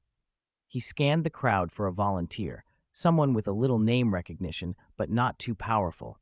His gaze flicked over Dudley for a heartbeat before moving on. Then it landed on a young wizard and brightened. Mr. Longbottom, please come up and demonstrate with me. Chapter 137, 135. Just play dead. Then Neville, who had been called up by Professor Lockhart, looked utterly bewildered. I just came to watch, he protested. What does this have to do with me? Lockhart interpreted Neville's stiff, delayed reaction as fear and flashed a comforting smile. Don't worry, my boy, I won't be too rough. Dealing with a professor could be difficult, but this, Lockhart decided, would be easy. He had chosen Neville for a reason. As a member of the disciplinary group, Neville had a bit of a name. He wasn't likely to be overwhelmingly powerful. According to Lockhart's sources, this Neville Longbottom was timid and obedient, a perfect subject for a little demonstration. His information came from Seamus, and it was a year old. Lockhart hadn't cared about Neville, finishing 6th in his first-year finals. What mattered was fame, and Lockhart had enjoyed being top in Ravenclaw. He had considered Harry Potter, of course. No one at Hogwarts was more famous, but the thought of challenging Potter made Lockhart cautious. What if Potter really was strong? Better to steer clear. Being undone by a second year would cost him face, even if it was Potter. Lockhart was here to sell books and be adored, not humiliated. If he could plug a line of shampoo along the way, all the better. Come on, step up, he said, and pushed Neville toward the stage. Neville's fellow disciplinary group members watched with mixed expressions. To outsiders, he might have seemed the least important member, the sort who filled out the roll call. Neville said little, preferred not to show off, but he worked hard, practicing charms, studying, improving. Those who had tutored him, like Snape and Flitwick, had seen his steady progress. He wasn't the most naturally gifted, but he was diligent and persistent, and there was something coiled in him that kept getting stronger. First, bow, Neville. Very good, Lockhart coached as they stood on the stage. In his mind, Neville looked petrified, exactly as planned. Once the lad was nervous and on display, Lockhart would shine. Both of them raised their wands to their chests. Flitwick, officiating, counted down. 1, 3. They lifted their wands on his 3. You see, like this, Lockhart began, preparing to demonstrate Expelliarmus and, of course, take all the credit. Expelliarmus. The word left Neville's mouth as clearly as Lockhart's, The two spells met in the same instant. Lockhart hadn't expected Neville to attack outright, and he certainly hadn't expected the same red jet of light the professor had just been hit with, a blast identical to the one Snape had demonstrated earlier. The force of it sent Lockhart flying, off the stage, into the wall, down in a smooth, humiliating tumble, sliding, slumped, curled into a ball, utterly motionless. Silence fell over the great hall. For a moment it felt as though everything had paused. Was this really Neville Longbottom, the boy who stammered when he spoke, who had just felled Professor Lockhart with a single charm, the same spell Professor Snape had used? Longbottom's spell just now, someone murmured after a long beat. It looked just like Professor Snape's. Slowly, the students around the hall began to whisper. He'd cast Expelliarmus without hesitation. Both were second years, so how was Neville so skilled? Longbottom joined the disciplinary group, a Slytherin observed in a low voice. I knew it. Hanging around Potter, Dursley, and Granger, he must have picked up something from them. Even a little bit of that sort of influence helps, another agreed. There's an old Eastern saying, someone else added oddly, if you spend too much time with a pig, you'll come away red. The rest frowned at the proverb, but the point landed. If Neville kept company with the right people, he might rise with them. Those jealous murmurs turned into hopeful glances at the famous students nearby. If Longbottom could do it, why not them? A lot of students found themselves eyeing Potter and the others with renewed interest. Lockhart's supporters scrambled for excuses. It's a duel, one insisted. He didn't have to wait to shout ready before casting. And they bowed, so the contest had already started, Lockhart's detractors countered. Professors fainted. What more do you want? Cried the loyalists. They would not admit their hero was ineffectual. Lockhart himself did not rise. Whether he had been genuinely knocked out or chosen to play dead, he lay very still. His thick skin couldn't explain this away. Pretending to be unconscious had become the last refuge. Someone else would make up a story for him. Professor must have been badly hurt by that experimental charm earlier. His body can't take it. Let's send him to Madame Pomfrey at once. Several older students lifted Lockhart and carried him toward the hospital wing. Whether they were being careful or not, his head lolled to one side just as they passed the side door and bumped the doorframe with a distinct, dull thud. Be gentle, Lockhart's supporters scolded, their voices full of concern as they hurried him away. Chapter 138, The Dueling Club. Taken over by the disciplinary group. The dueling club organizers had completely fainted. For a few stunned seconds, no one knew what to do. Half the students looked at Snape and Flitwick, the other half at the disciplinary group, led by Dudley. Unbeknownst to most, the disciplinary group already carried as much weight in the students' minds as the professors. Snape and Flitwick exchanged a glance, then nodded toward Dudley. It was clear, Dudley was meant to take charge. Almost every Hogwarts professor thought highly of Dudley. He didn't hesitate. All right then, he said, and immediately began to organize them. Begin practicing in pairs. Neville and Harry together. Ron and Draco together, Hermione and Pansy together. What just happened doesn't count. You haven't learned anything beyond basic dueling etiquette. Now demonstrate for everyone. The students whose names were called stepped forward and faced each other. Even though older students were there, Dudley had chosen a uniform set of second years. Pansy beamed when she heard her name. Someone addressing her by her first name made her heart flutter. That was usually a sign of familiarity. Hermione's face tightened at the informality. She coughed slightly to show her displeasure. Pansy noticed at once and hastily said, Miss Granger, it's an honor to cross wands with you. All right, let me see what you can do. They bowed, raised their wands, and began. Ric Decempra. Pansy sent a thin beam of light, an old tickling jinx, toward Hermione. Hermione flicked her wand. Protego. An invisible shield sprang up and absorbed the spell. Hermione had learned the charm after watching Alex cast it. She'd picked it up quickly and could now throw it without thinking. Again, Dudley called, and Pansy obliged. Tarantallegra. The dancing jinx rattled against Hermione's barrier and died.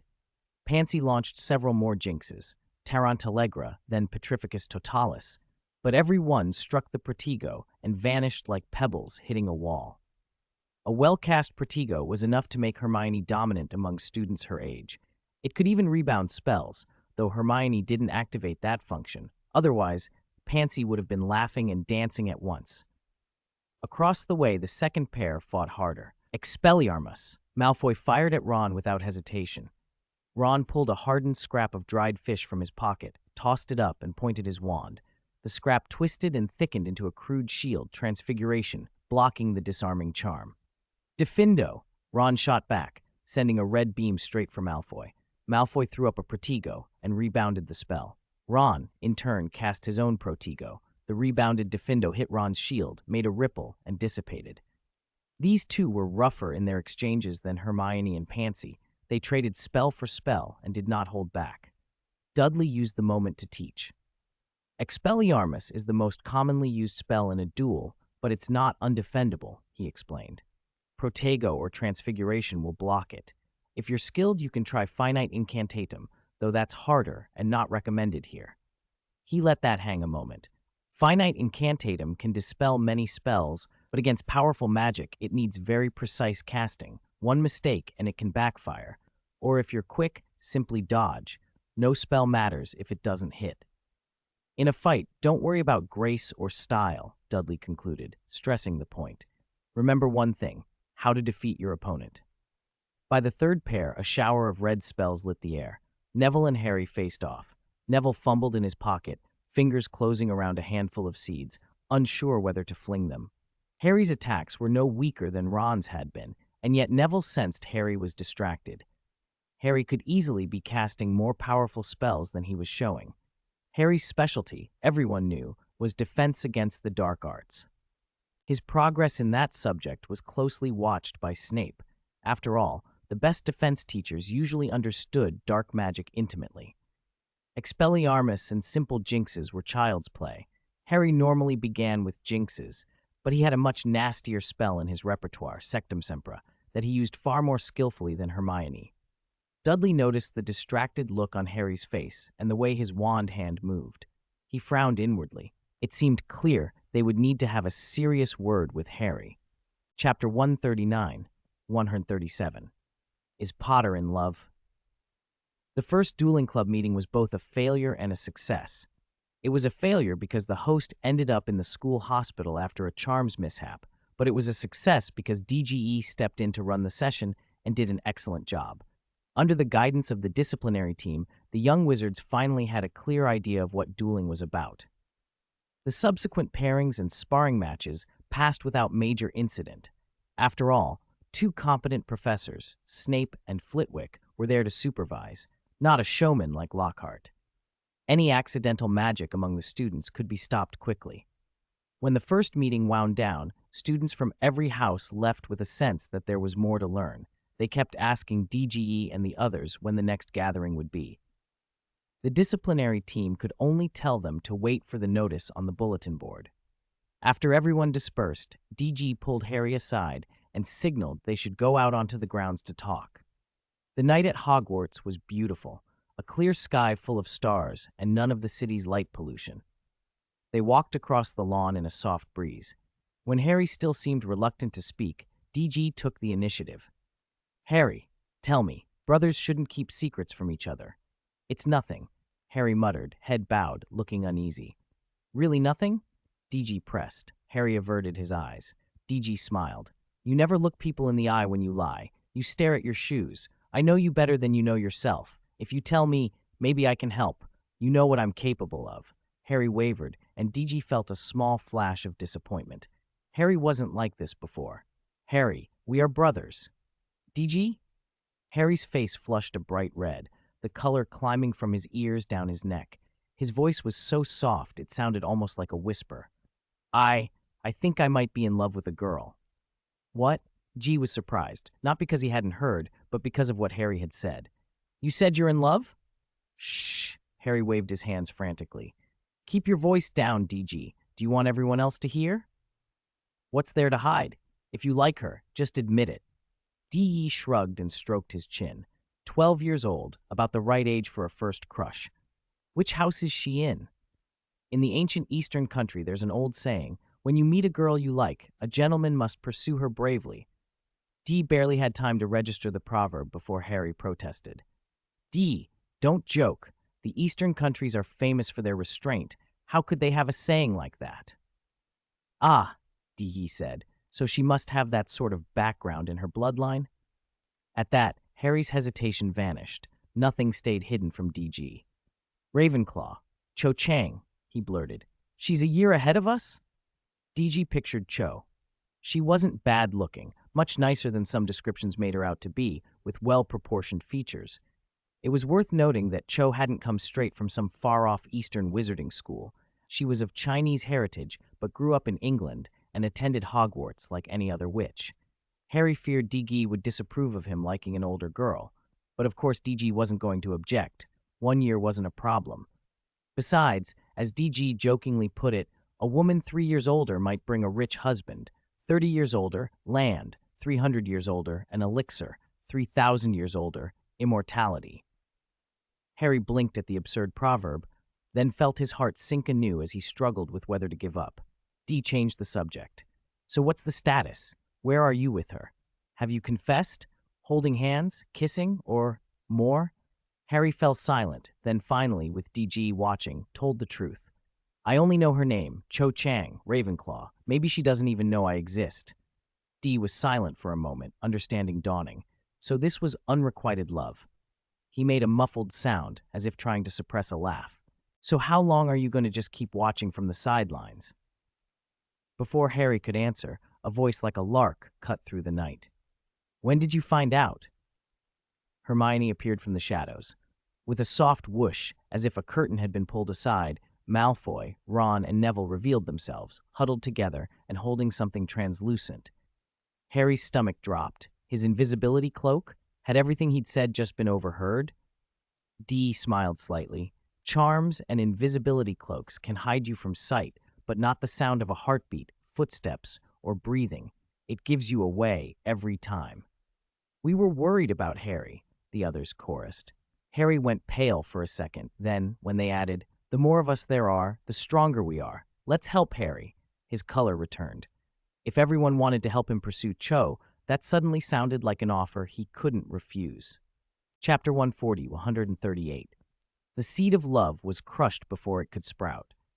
How to pursue a girl boiled down to a few basic rules. First, make a great first impression. Second, create as many chances to be alone together as possible so you can show off your best side.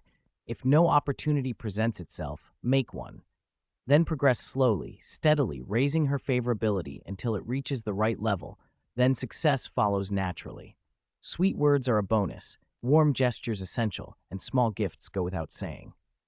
Under the disciplinary group's joint planning, a project quietly began, Potter's Love Offensive. Ron, Neville, and Malfoy, all hopelessly inexperienced in romance, gathered together like converts, offering Harry advice and plans. Dudley, watching, was deeply skeptical of their expertise. It was like asking your roommate, who'd never dated anyone, for tips on how to woo a girl. Dudley felt sorry for Harry for a moment. He couldn't offer much help himself. He'd never had much to say in that department, so he could only let them bumble along. Could he help Harry pursue a girl? Tie the girl up and throw her at him? Cough, cough. Just kidding. That'd be illegal. Dudley liked to think of himself as a proper man of reason and virtue. Still, he wasn't optimistic about Harry and Cho Chang. Their compatibility didn't look great. Hermione, on the other hand, was enthusiastic and even less reliable. She'd suggested Harry disguise himself as a girl to infiltrate Cho's circle. Harry Potter disguised as a girl? Dudley could only think, you sure know how to have fun. Unfortunately, no matter how many contrived opportunities the disciplinary group created for private time, as soon as Harry saw Cho, he turned into a stuttering mess. His hands and feet went rigid, his whole body froze, and sometimes he forgot to breathe. He couldn't even get out a full sentence. That wasn't the worst part. Either fate was against them, or they had no destiny at all. Whenever they had a chance to get close, some disaster would strike and send things in an awkward direction. The first time they were alone, they got lost and ended up locked in a room at Hogwarts. Worse, the lock broke. Alohomora didn't work, and Cho missed the Quidditch match she'd been desperate to see. Ravenclaw lost that important match. Cho loved Quidditch and was their seeker.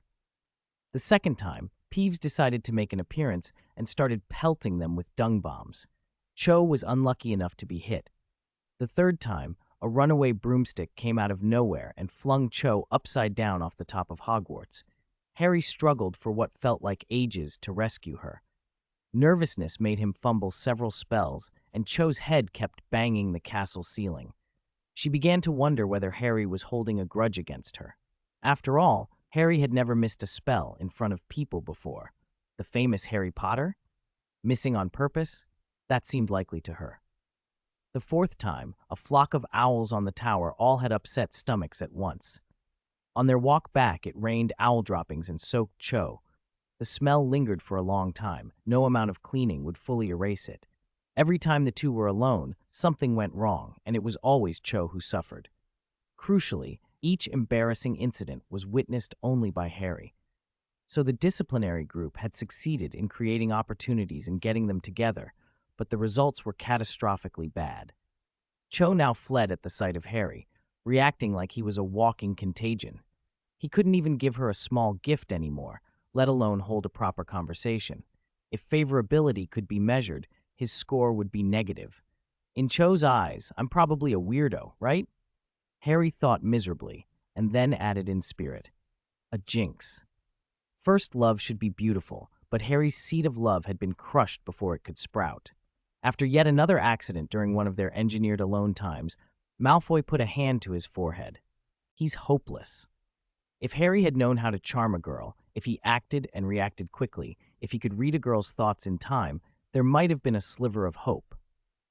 But with Harry's current state, forget it. You talk as if you have lots of romantic experience, Ron protested. Of course, Malfoy said disdainfully. Ron shot back. How many girlfriends have you had? How many times have you held a girl's hand? How many times have you kissed someone? Malfoy sneered. I don't do promiscuity. Sk, Ron sniffed. They were all basically at zero dating experience, so there was no room for mockery. Harry, look on the bright side, Neville said, patting Harry's shoulder. Maybe you two just aren't right for each other.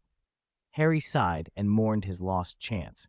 Honestly, he did like Cho Chang, though pinpointing exactly why was harder. Isn't first love supposed to be that vague, ineffable thing?